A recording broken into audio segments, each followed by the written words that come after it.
de barro. Estamos poniendo la mañana en camino y estamos recibiendo, lo hacemos con mucha alegría, al profe Carlos De Masi, que nos vuelve a acompañar acá en el 98.7. Buen día y bienvenido, Carlos. Buen día, ¿cómo están ustedes? Bien, muy bien. Carlos, me parece que yo haría mal mi trabajo, ya ni siquiera como comunicador, me parece como ciudadano. No es momento para la autocrítica. Sos tan escuchame, Carlos, no, porque ayer todos lo sabemos, 20 de mayo, se recuerda la marcha del silencio, que no ocurrió, que ocurrió de manera distinta, y en ese contexto hubo una gran iniciativa por parte de algunos fotógrafos. Anabela Balduvino, del taller Aquelarre, que va a estar un rato con nosotros, que nos acompaña todas las semanas, es una de quienes integró ese colectivo, y que implicó que se sostuvieran las fotos de los detenidos desaparecidos por distintos compatriotas. Entre ellos estabas tú, ¿verdad, Carlos? Sí, es así. Y en ese contexto me gustaría una breve reflexión en ese contexto, en este momento histórico. Y bueno, en realidad a mí no voy a ser vanidoso, pero me gustó mucho que me hubieran invitado, porque me pareció que era una manera de participar en esta marcha. Cuando las fotos se sacaron, nadie se imaginaba ni del coronavirus, ni de la pandemia, ni de nada, ¿no? No se imaginaba una marcha como todos los años. Claro. Pero de alguna forma me parecía que le daba persistencia, le daba permanencia al reclamo, más allá de lo que uno pueda hacer solo el 20 de mayo, y que además consideraran que yo era una persona que merecía cargar una foto de esas, también me resultó muy gratificante. Pero lo primero que les dije, bueno, pero ustedes creen que yo soy la persona que ustedes están invitando, etcétera. Sí, me insistieron, etcétera. Así que me pareció, por un lado, una manera de ratificar un compromiso, y por otro lado también una forma de sentirme bien interiormente, de pensar, bueno, no debo estar tan equivocado en lo que hago, si el grupo de referentes que está moviendo toda esta iniciativa me tiene como un objetivo posible. Bastante vanidosa mi reflexión, como ves. Carlos, la semana pasada, exactamente el jueves pasado, conversábamos, Aramos dijo el mosquito, conversabas acerca de la Segunda Guerra Mundial, ¿verdad? Y me acuerdo que quedaron algunas aristas pendientes de reflexión, y por eso es que estamos conversando hoy de nuevo contigo. Una de las preguntas que yo te hacía, y que siempre en alguna medida me costó bastante entender, era bajo qué lógica se produjo el famoso eje Roma-Berlín Hong Kong, ¿verdad? Es decir, el triple eje del mal, ese famoso, ¿no es cierto? Sí, a ver, allí lo que tenían en común y lo que arma el eje, digamos, es la vocación anticomunista. Es decir, el eje es un grupo de 3 tratados bilaterales, Alemania-Italia, Italia-Japón, Alemania-Japón, por el cual, digamos, es lo que se llama el pacto anticomintern. El Comintern, el Comité Internacional, el Comunismo Internacional digamos, la Internacional Comunista Bolchevique, se suponía que estaba promoviendo la Revolución Mundial, y esta era una especie de alianza para evitar eso. Perdón, me equivoqué, debía haber dicho Tokio. Sí, no, pero no, creo que no es grave, ya se arregló. Ahora en concreto, lo que tenían bastante más cosas en común, ¿no? Porque no solo era el tema de el rechazo al comunismo, sino que también había un proyecto expansionista en ellos, que más o menos en cierta forma se respaldaban mutuamente con este proyecto. Ahora, fue interesante, si se mira, porque, digamos, fue bastante asimétrico, es decir, Alemania e Italia estaban bastante comprometidos en su eje, pero Japón andaba por su lado. Y, por ejemplo, cuando Japón atacó Pearl Harbor, y de hecho significó la guerra con Estados Unidos, Alemania le declaró la guerra a Estados Unidos, no tenía nada que ver, podría haber sido perfectamente Alemania su guerra en Europa, pero le declaró la guerra a Estados Unidos con la expectativa de que Japón le declarara la guerra a la Unión Soviética, cosa que no ocurrió en toda la guerra. Ajá. Entonces allí, digamos, como que se desequilibra un poco el eje, porque la política de Japón sigue los intereses de Japón. Es decir, estrictamente, si uno lo mira, Japón no es un estado fascista, es un estado autoritario, así, una monarquía oriental. El emperador es un dios y todos los demás tienen que obedecerlo. Como decía un soldado, un jovencito norteamericano que tenía, 19 años cuando fue a pelear contra los japoneses, confesaba que tenía un miedo bárbaro, decía, tenía terror Además, nosotros, a ellos les enseñan a morir por el emperador. A mí nadie me enseñó a morir por el presidente, además no estaba dispuesto a hacerlo. Claro, Yo quería volver vivo. Entonces, digamos, esa tradición cultural japonesa también llevaba a que quedara aliado con regímenes fascistas circunstancialmente, pero en realidad el régimen japonés es una cosa distinta de lo que puede ser el fascismo. Ya con Italia hubo otro vínculo, ¿no? Sí, mucho más cerca. Es que Mussolini, Hitler admiraba a Mussolini. Es más, lo copiaba todo lo que podía, y aquella película El Gran Dictador de Chaplin muestra precisamente eso. Hoy se nos desdibuja esa especie de subordinación, ¿no? Nos da la impresión de que Hitler era mucho más importante que Mussolini. Así etcétera. es. Pero no, en realidad Mussolini era el personaje importante. Mussolini era el number one en la época, admirado por todas las derechas, incluido por Hitler, que también trató de hacer el partido nazi al modelo de lo que era el partido fascista italiano. Le copió el saludo, le copió una serie de gestos, organizaciones, los camisas negras mussolinianos se transformaron en camisas pardas hitlerianos, en fin, tenía digamos, a Mussolini como modelo. Incluso cuando cae el fascismo en Italia, las tropas norteamericanas están avanzando y se ve que ya el asunto se derrumba, Mussolini es apresado y se refugia en el norte, y se trata de mantenerse allí como puede. Hitler manda una misión a rescatarlo, lo rescata, lo saca del medio de las tropas norteamericanas y lo deja en lugar relativamente seguro. Es decir, hay allí una idea como, digamos, como de subalternidad de Hitler frente a Mussolini, que después el resultado de la guerra lo borró por completo, ¿no? Claro, eso ya uno no entiende mucho los chistes de la película El Gran Dictador de Chaplin, porque justamente se basan en una realidad que ya no existe, es casi imposible de recuperar. La semana pasada recuerdo que vos decías que una vez que terminó la guerra era muy claro que aunque pudiese hablarse de varios vencedores, en todo caso quien tiraba de ese vagón, de esa locomotora del triunfo, era la Unión Soviética, ¿no es cierto? Sí, así se veía en la época. No era algo que estuviese en discusión. No tenía nada que ver con las ideologías, era la evidencia, digamos. Bien. Ese relato, seguramente Hollywood mediante y muchas otras, y atravesado por muchos otros intereses y razones, fue variando, ¿no es cierto?, con el tiempo.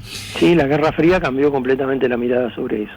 Y en ese contexto me gustaría preguntar, ¿cuándo, en qué contexto y con qué razones, y por qué no, con qué fines, ingresa Estados Unidos a esta guerra que arranca como una guerra estrictamente europea?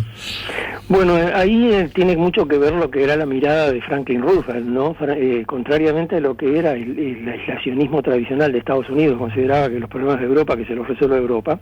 Franklin Roosevelt había participado en la conferencia de Versalles al final de la guerra, en 1918. Allí habían tenido un encuentro con Churchill, un encuentro social, digamos, que después los dos tuvieron ocasión de recordar porque tuvieron muchos encuentros más en la Segunda Guerra. Y allí, contrariamente a lo que era la mayoría de sus compatriotas, Franklin Roosevelt tenía una mirada mucho más global y entendía que los problemas europeos ya no eran solo de Europa, como había sido históricamente la situación, sino que también involucraba a Estados Unidos. Ahora, la idea de Roosevelt era, digamos, tenía muy claro que si Alemania conquistaba Europa y a Inglaterra llegaba a caer, digamos, el paso siguiente era Estados Unidos. Es decir, Estados Unidos iba a tener que negociar con un interlocutor que iba a ser muy difícil de manejar y que en definitiva le iba a complicar la vida enormemente. No era la opinión de muchos norteamericanos, y algunos muy prestigiosos, como Charles Lindbergh, por ejemplo, decían que en realidad lo que Estados Unidos tenía que hacer era aliarse con Hitler. Ajá. Y chao, digamos, cuando empezó la guerra y Lindbergh se ofreció como voluntario para estar, para participar en el ejército, Roosevelt lo rechazó y al final lo convencieron. Me decís que en Estados Unidos, apenas surgió todo esto, no se visualizó a Alemania en general y a Hitler en particular como el malo de la película, no unánimemente, por lo menos. No, para nada, y además la actitud de los norteamericanos, y fue lo que dijo Roosevelt. Roosevelt empezó la guerra en Europa y Roosevelt hace un mensaje por radio que después incluso se proyectaba en los cines y uno lo puede ver todavía hoy, está filmado, que les dijo, bueno, que la guerra era un problema europeo y que mientras él fuera el presidente de los Estados Unidos no había sombra que enturbie la paz en nuestro territorio. Nuestro país va a permanecer afuera. Digamos, esa es su declaración pública. Pero por otro lado empieza a hacer una política de acercamiento con Inglaterra y con Francia, después con Inglaterra. Allí es muy importante Churchill. Churchill era un tipo increíble, por así de la capacidad que tenía para crear cosas, ¿no? Muchas veces metía la pata, pero a veces le salía muy bien. Y cuando lo nombraron ministro de Marina, que fue el día que empezó la guerra, el 2 de septiembre, allí lo primero que hace es escribirle a Roosevelt. Le dice: estimado presidente, usted tal vez no me recuerde, nos conocimos en la casa de Lord no sé cuánto, en una fiesta que hubo, qué sé yo. ¿Quién le mandó la carta entonces? Churchill a Roosevelt. Mire, ¿te acordás de mí? Mirá, bueno, quería comunicarle que ahora soy ministro de Marina y que tengo la expectativa de que podamos colaborar, que es un poco tirando una botella al mar, ¿no? ¿Quién sabe qué pasa? Y Roosevelt se la contestó. Le dijo: estimado Winston, recuerdo con mucho afecto esa charla, porque eran momentos difíciles, eran tiempos muy muy felices para mí, que yo, claro, después se agarró poliomielitis y quedó paralizado Roosevelt, ¿no? Ya la posibilidad de ir a una fiesta y moverse libremente ya ni la tenía, pero le contestó la carta y a partir de allí empiezan a hacer una política discreta que Churchill muestra en sus memorias, muestra todo el intercambio de comunicaciones que hay, que eran cada 15 días, cada 10 días se mandaba una comunicación, donde coordinaban, digamos, una discreta entrada de Estados Unidos en la guerra. Suavemente, lentamente Estados Unidos fue entrando a la guerra. Le faltaba el paso final, digamos, porque para Roosevelt el enemigo era Alemania, pero no tenía ningún motivo para declarar la guerra a Alemania. ¿Okay? Claro, los alemanes le habían hundido barcos, pero esa historia de que nos hundieron barcos ya los norteamericanos la conocían, siempre entraban en una guerra porque le hundían algún barco. Entonces se necesitaba algo más fuerte, un motivo más fuerte, pero en el momento en que los japoneses atacan Pearl Harbor, y para felicidad de Roosevelt, Hitler le declara la guerra. Entonces allí Roosevelt decide que el campo principal de combate para Estados Unidos es Europa y que del Pacífico se encargara la Marina. Entonces el ejército norteamericano se volcó hacia Europa, fundamentalmente porque entendía que allí estaba el problema principal. Y allí lo que imaginaba Roosevelt era una posguerra en la cual las cuatro potencias vencedoras, los cuatro policías, decía Roosevelt, que serían Estados Unidos, la Unión Soviética, Francia e Inglaterra, se encargarían, de controlar la paz en el mundo. Es decir, la idea que tenía en esa época Roosevelt era que, después de la guerra podía establecerse una como había sido la Sociedad de Naciones, o lo que después fue las Naciones Unidas, donde los vencedores pudieran encargarse de mantener el orden. Uh-huh. Y digamos todo, Roosevelt muere en marzo de 1945, falta un mes y medio para que termine la guerra, y el final de la guerra ya va a ser otra cosa, ¿no? No va a tener que ver directamente con lo que él se imaginaba. En todo este asunto, una de las dudas que históricamente siempre tuve es por qué España no jugó un rol más importante, teniendo en cuenta de la cercanía, seguramente desde muchas perspectivas que Franco tenía para con el eje y en particular para con Hitler. Franco era muy español, y en realidad para muchos que la guerra de España no fue una guerra entre el fascismo y la democracia, sino que fue una guerra de españoles con una lógica española, que por supuesto Franco aprovechó toda la ayuda que le vino, y la Falange, el partido de la Falange, que era un partido fascista, apoyó a Franco en la guerra civil, etcétera, etcétera. Pero una vez terminada la guerra civil e instalada en el poder, lo que Franco quiere es gobernar España, no quiere problemas que no le vienen. Entonces, es más, Hitler quería una conferencia con Franco, lo invitó a ir a Alemania, Franco no se movió, y lo invitó a ir a París, Franco no se movió, y al final la conferencia se hizo en territorio español, tuvo que ir Hitler a hablar con Franco, y a pesar de toda la cordialidad de las fotografías, etcétera, no consiguió nada de Franco, nada de apoyo, salvo que Franco aceptó que si se formaba un regimiento de voluntarios, él no iba a impedir que fueran a pelear a Rusia, junto con los alemanes, y ahí se formó lo que llamó la División Azul. Claro. Que eran españoles que iban a pelear, que fueron de voluntarios a pelear a la Unión Soviética. el peor terreno de todos.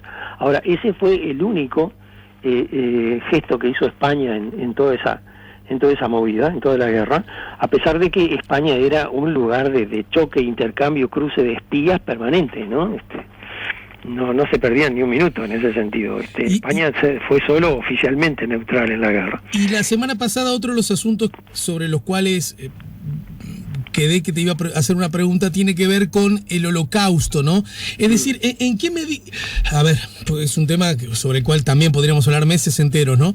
Uh-huh. Pero hay asuntos que yo conversando sobre el tema le decía a alguien que como es habitual sabe más que yo en casi todos los temas, me decía, yo le decía, pero cómo, indignado y asombrado de cómo la humanidad había permitido, y él me decía, sin quitarle un ápice a la gravedad del acontecimiento, uh-huh, me señalaba, y vos estás seguro de que ahora no, con el nivel de comunicación que tenemos, de que el mundo se ha achicado en cuanto a que será siendo ajeno, pero que se ha vuelto menos chico, es necesariamente así, ¿no?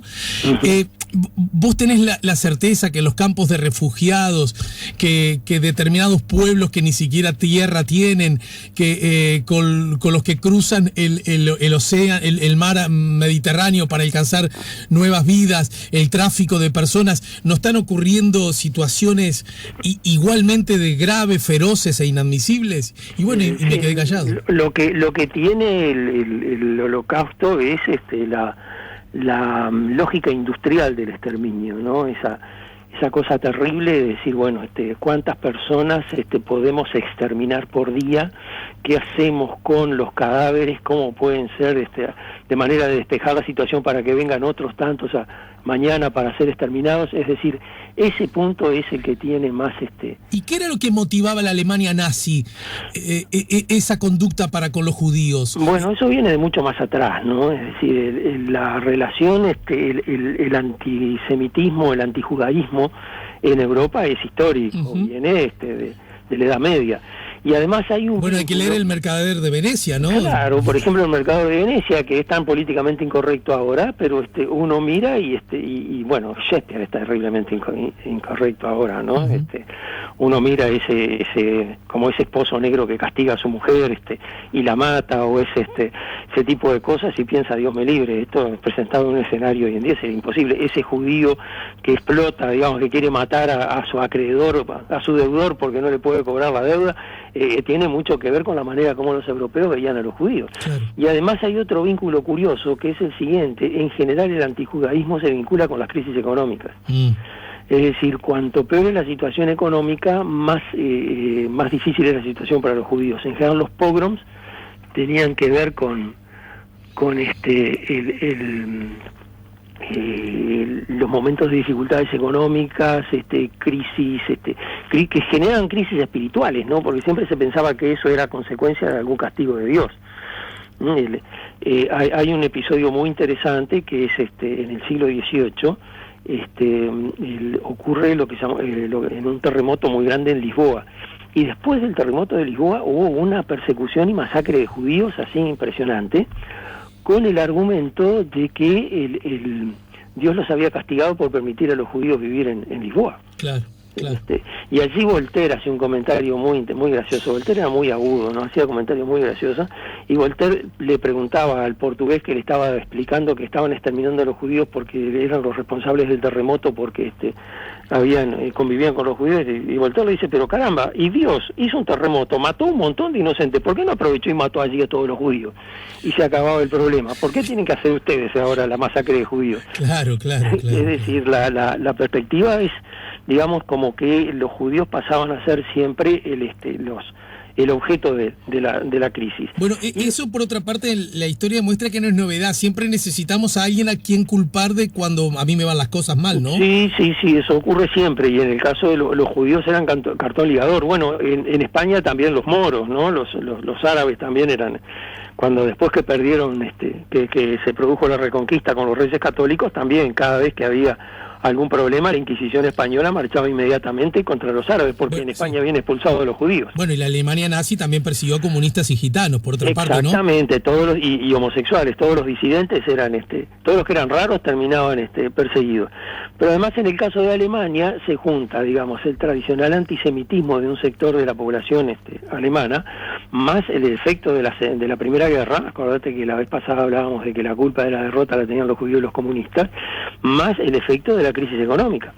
Los judíos son los dueños de los bancos y son los que tienen nuestro dinero atrapado y ahora no nos dejan retirarlo. Los judíos tienen la culpa de la crisis. Uh-huh. Entonces allí todo ese cosa se suma, digamos, con además esa cosa tan diabólica de lo que es, digamos, imaginar el exterminio total de una población de millones de personas.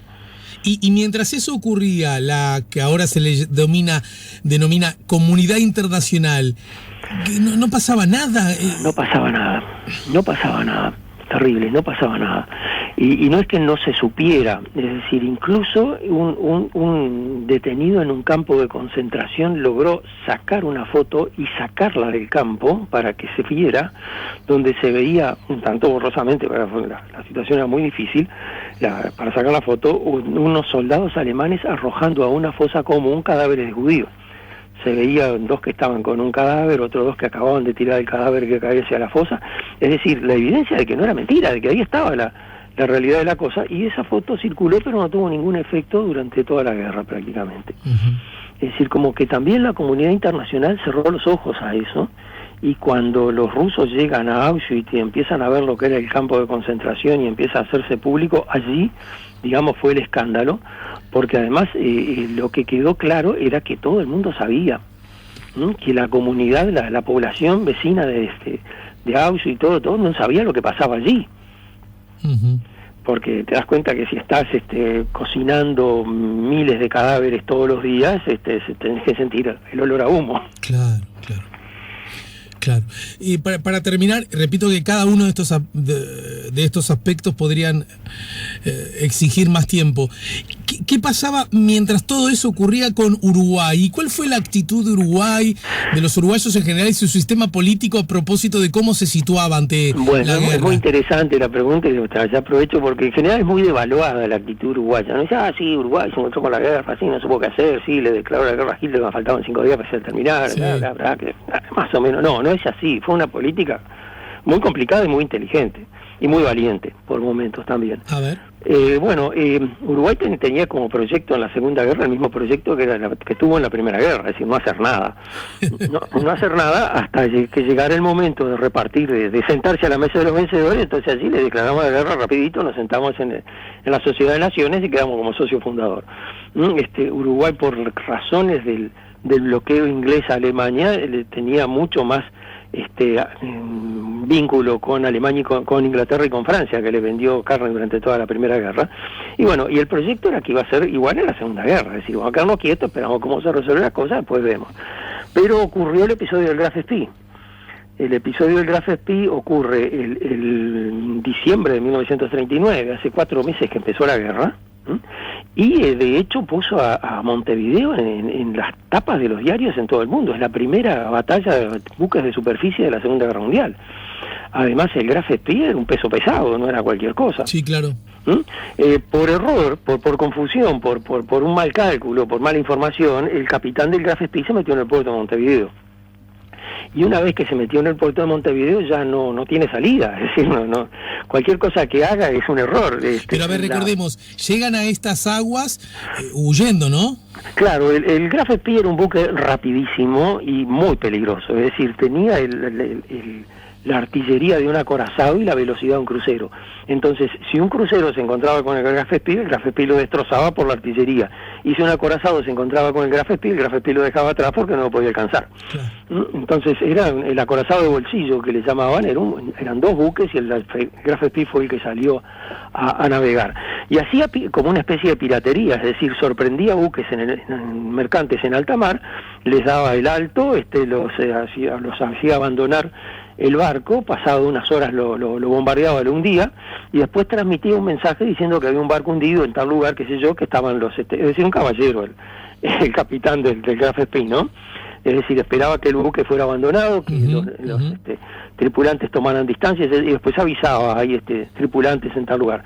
Pero claro, cuando llegaban al auxilio, el Graf Spee había desaparecido, y aparecía rápidamente en un lugar completamente lejano, es decir, andaba por el Atlántico Sur, aparecía por Sudáfrica, aparecía por las costas de Brasil, desaparecía de nuevo, es decir, iba y venía por ese lado, y Churchill, que era el ministro de Marina, que habíamos dicho hace unos días, lo tenía loco. Y bueno, al final, un grupo de barcos pequeños sorprende al Graf Spee acá al sur de Punta del Este y libran una batalla complicada, donde los ingleses eran 3 buques y se movieron, bueno, los ingleses son expertos en la guerra naval, ¿no? Se movieron con mucha habilidad y bueno, lograron provocarle daños serios al Graf Spee. El Graf Spee tuvo que refugiarse en Montevideo, pero una vez que se mete en Montevideo no puede salir. Es decir, el tema es que si está muchos días en Montevideo, la flota inglesa viene toda para acá, lo espera a la salida, digamos. Y si sale muy rápidamente, si se va de Montevideo antes del tiempo, no por algo se metió en Montevideo, no ha tenido tiempo de hacer las reparaciones. Además es otro problema, que es el siguiente: no hay nada en todo el Uruguay, no hay un arma que pueda hacerle mella al Graf Spee. Es decir, no hay un cañón que le raye un vidrio. Es una cosa, la asimetría de capacidad entre uno y otro es brutal. Y además, el Graf Spee tiene cañones que tienen un alcance de 30 kilómetros. Y tiene un sistema de puntería que es privilegiado, que es una maravilla. Yo tuve oportunidad de verlo porque lo rescataron a la torre del Graf Spee, la rescataron, estuvo ahí en el puerto, en el Ministerio de Turismo, en exhibición durante hace unos años, estaba ahí en la puerta. Yo miraba eso y pensaba, qué maravilla, qué increíble. Era un sistema de puntería, pero impresionante. Quiere decir que el Graf Spee, si el capitán hubiera querido, le he dicho al gobierno, bueno, miren, denme lo que les pido o les hago desaparecer el Hotel Carrasco. Claro. Porque todo el radio de la ciudad de Montevideo, Arroyo Carrasco, Arroyo Las Piedras, todo eso quedaba dentro del alcance de los cañones del Graf Spee. Pero el capitán, ya te digo, se portó como un caballero, no hizo nada de eso, pero el gobierno no sabía cómo se iba a comportar el capitán. Claro. Le dio salida, le dijo, bueno, tiene que abandonar en 4 días o 3 días, creo que le dio el entierre a los muertos, cure a los enfermos, deja lo que no puede curar y váyase. Y por las dudas, además, para evitar que Inglaterra hiciera la maniobra de sacar buques mercantes del puerto de Montevideo con 12 horas de diferencia cada uno, y que según las leyes de la guerra, si hay mercantes y buques de guerra de naciones enemigas, el buque de guerra no puede abandonar el puerto hasta 24 horas después de salido el mercante. Entonces vas prolongando hacia adelante la hora de salida del Graf Spee, porque a la flota inglesa le interesaba que el Graf Spee quedara en Montevideo todo el tiempo posible para poderlo agarrar. El gobierno de Montevideo cerró el puerto. Es decir, no sale ningún buque en las 24 horas previas a la salida del Graf Spee. Que fue una jugada fuerte, digamos, que fue un poco contra la intención de Inglaterra de tener el Graf Spee bajo control acá en Montevideo, hasta que pudiera llegar la flota. De hecho, el Graf Spee salió y se hundió al sur del cerro, ¿no? Lo dinamitaron allí. Ajá, sí, claro. Eso dejó Uruguay bajo la vista, es decir, seguía siendo un neutral, pero ya no era como en la Primera Guerra un neutral del montón, sino que tenía algo característico. Era más posible hacerle un seguimiento, digamos. Y entonces, frente a eso, el gobierno uruguayo lo que hizo fue recostarse al neutral más importante que había, que era Estados Unidos. Entonces, la política de neutralidad de Estados Unidos, que además Estados Unidos le dio todo su apoyo cuando el episodio del Graf Spee, era un apoyo verbal porque no había con qué manifestárselo, pero bueno, se lo dio, diplomáticamente eso tiene valor. Entonces Uruguay como que se recostó a la política norteamericana, cosa que a Estados Unidos le vino muy bien porque no tenía amigos en Sudamérica. Es decir, Estados Unidos era visto con muchísima desconfianza en Sudamérica. Allí Argentina lideraba el antinorteamericanismo en el hemisferio, en América del Sur, y bueno, tener como amigo Uruguay a Inglaterra le servía. No era un país de primera fila, pero era vecino de Brasil y de Argentina, que eran los dos pesados. Recordemos, la batalla esta del Río de la Plata fue en el 39, ¿no? En diciembre del 39. Y claro, de hecho Estados Unidos todavía no había entrado a la guerra, fue en el 41 claro, que entró, ¿no? Exactamente, pero el Uruguay se pega a la política norteamericana de neutralidad, pero la política norteamericana, Uruguay no tiene cómo saberlo, es cada vez menos neutral. Entonces, insensiblemente también Uruguay va acompañando a Estados Unidos en esa aproximación a la guerra, sin tenerlo muy claro. Ahora, el punto crítico va a ser que a medida que va avanzando la guerra, digamos, y la guerra se va medio como definiendo, pasan dos cosas acá en el Uruguay. Primero, todos los sectores fascistas dejan de serlo. El fascismo se vació en el Uruguay. Había fascistas, y eran, digamos, por ejemplo, algunos sectores del herrerismo, algunos sectores de la Unión Cívica y el riverismo eran muy fascistas. El diario, ¿te acordás que salía a la mañana, durante la mañana, y el diario salía de noche? Sí. Bueno, el diario de la noche. El diario de la noche, una vez por semana, traía una página dedicada al fascismo, a elogiar los logros del régimen de Mussolini, en los años 30. Y cuando empezó la guerra, todos acá consideraban que Mussolini era demasiado inteligente para meterse en la guerra, pero no, Mussolini se metió en la guerra y cometió un grave error. Y a partir de allí, digamos, ya los fascistas uruguayos se sintieron medio entusiasmados con eso, y de a poco el fascismo fue quedando desierto, hasta que al final no había fascistas en Uruguay. No solo que no había fascistas, todo lo que eran fascistas borraron los rastros de su fascismo, de una manera increíble. Todos éramos democráticos. Y entonces cuando iba avanzando la guerra, digamos, como que el bloque proaliado en el Uruguay era cada vez más fuerte.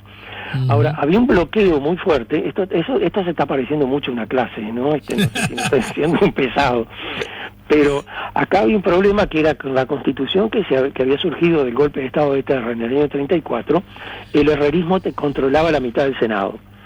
Eso quería decir que para una declaración de guerra o una definición internacional belicista del Uruguay se necesitaba el apoyo del Parlamento y iba a ser muy difícil tener el apoyo del herrerismo. Sí. Incluso, digamos, Herrera se mantuvo como neutralista entre comillas, ¿no? En la época todo el mundo entendía que el neutralismo quería decir partidario del eje, es decir, no se veía que hubiera una disyuntiva posible, un lugar posible en la disyuntiva entre democracia y fascismo, que hubiera un tercer lugar de la neutralidad, eso no se entendía. Entonces, Herrera se mantenía muy firme de rechazo a cualquier cosa que fuera a romper la neutralidad. Pero cuando se produce la invasión, el ataque a Pearl Harbor, y Estados Unidos se mete en la guerra, ya el tiempo de la neutralidad terminó.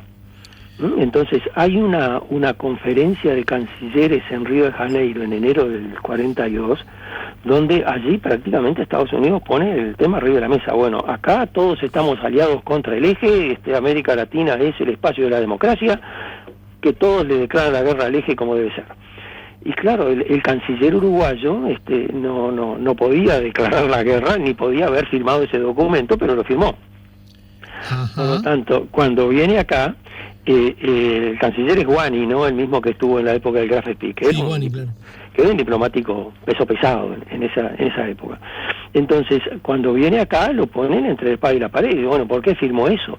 Y el herrerismo amenaza con una interpelación. La interpelación del herrerismo es terrible, porque o tiene que renunciar el canciller o tiene que renunciar el presidente, porque el canciller puede decir no, el presidente me autorizó, pero entonces eso dejaba al presidente en el espacio del juicio político. Pero esto es el Uruguay. Antes de que eso ocurra, se produce el golpe de Estado de Valdomir. Ajá. Febrero del 42. Y lo primero que hace Valdomir es declararse no beligerante en el conflicto entre, los aliados y el eje. No beligerante no quiere decir neutral, quiere decir tomo partido por uno de los lados, pero no participo en las operaciones bélicas. Uh-huh. Es distinto de declarar la guerra propiamente. Sí, entendido. Pero ya significa un paso de aproximación.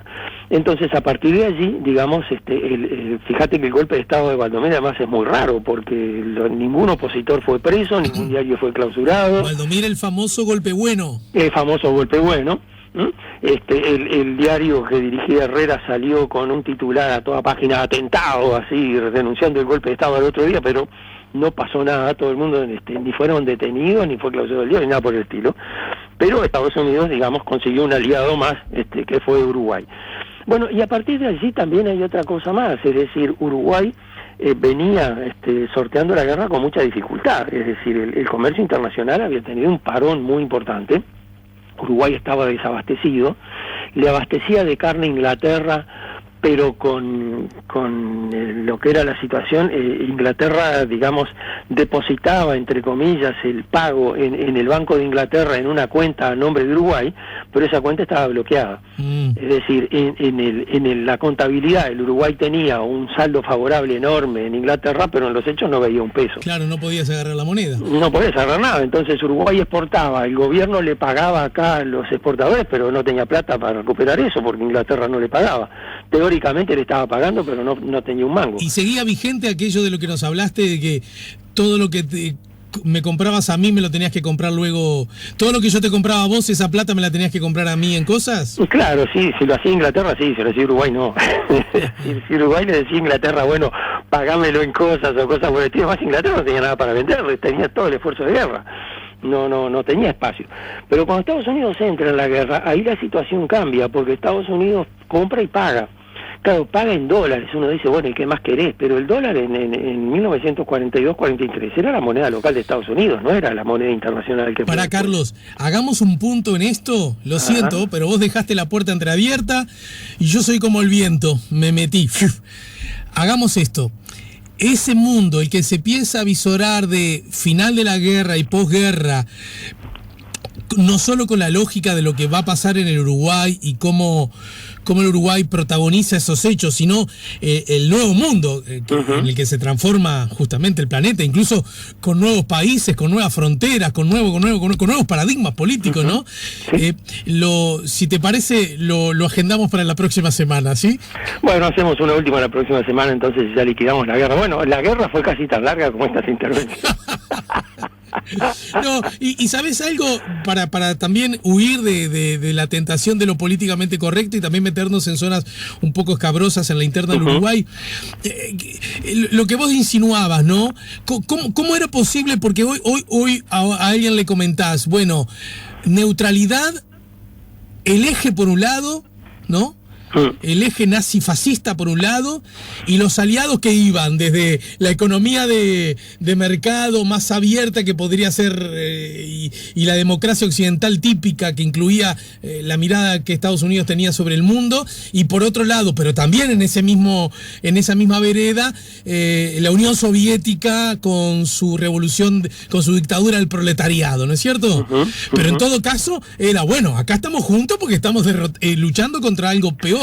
¿Cómo en ese contexto se podía sostener la idea de la neutralidad? Es algo que con ojos de ahora cuesta a veces entender, ¿verdad? Sí, no, con la época mucho más costaba entenderlo todavía. Bueno. Y otra cosa más, es que si Roosevelt imaginaba una posguerra en la cual Estados Unidos y Rusia estuvieran aliados para mantener la paz en el mundo, ¿por qué fue que pasó lo que pasó? Claro. Bueno, yo recuerdo que Gros Espiel, en una nota que le hice en BTV cuando yo trabajaba en el programa Diapositivo, no me lo dijo de récord, lo dijo en la nota. Gros Espiel, que yo sepa, nunca militó en un comité de base, ¿no? Él decía que desde la perspectiva del equilibrio planetario, la caída de la Unión Soviética había sido una muy mala noticia. Sí. Eso, digamos, repite un poco lo que había dicho Churchill después de la conferencia de Versalles, cuando se dividió Europa del Este. Decía que la caída del Imperio Austrohúngaro también había sido una muy mala noticia, porque en realidad, digamos, si no tomas en cuenta el factor nacionalista, esos conglomerados importantes, pesados, que tienen un poder político muy grande y que ocupan un territorio muy grande, también son un peso importante en la balanza del poder, ¿no? Y cuando se trata de buscar contrapesos, eso puede ser un factor importante. Gracias, Carlos. La seguimos la semana que viene. Un abrazo apretado. Bárbaro. Un abrazo. Que pasen bien. Carlos De Masi, el profesor de Historia, nos ayudó a poner la mañana en camino. Nos vamos a la pausa. Ya volvemos con La Mañana en Camino.